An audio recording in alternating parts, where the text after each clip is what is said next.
Welcome to the 86th edition of Spooky Reviews from Spooky Ventures. This time I'm looking at a new DVD release from Wild Eye Releasing of a movie called High Fear. It's the third in a series, but I have not seen the other two.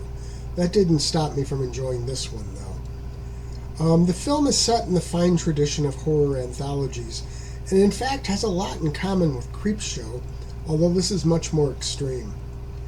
There are 4 stories if you don't count the overlapping Arch story, so let's discuss that part of it first. The premise connecting all of these is an artist who does horror comic books. She's been tasked with creating a number of illustrated tales. Her drawing starts each vignette. The story centered around her gets weirder and more menacing each time we see her.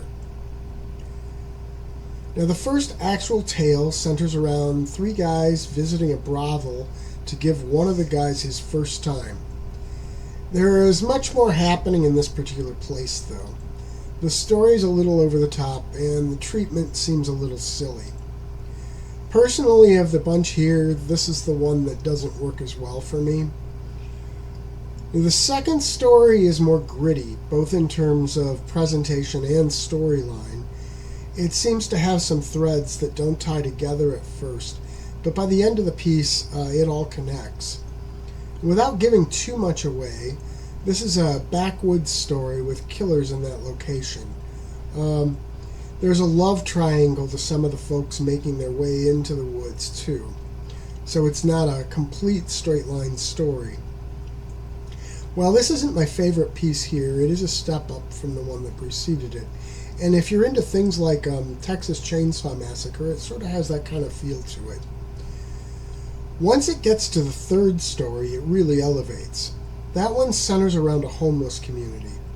There is a character who narrates, and this still feels rather gritty, but it also has a real world vibe to it.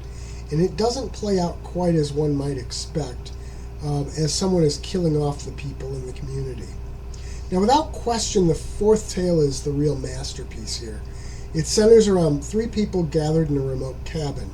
It has angles of isolation, Armageddon, and more. It really feels very much like a Twilight Zone episode. I can't tell you too much about it without giving it all away, but let me just say that it's science fiction horror with a cosmic angle to it. Comparisons to H.P. Lovecraft are not all out of the question, really. All in all, I felt this movie worked pretty well. It's definitely uneven, but the fact that it gets better and more serious as it goes on works in its favor, as long as you stick with it. There are some bonus features, but for me, the one most worth watching is the making of featurette for the final story. Spooky Ventures is the home for spooky content and spooky merchandise on the web. Check it out today at spookyventures.com. And remember, always keep it spooky.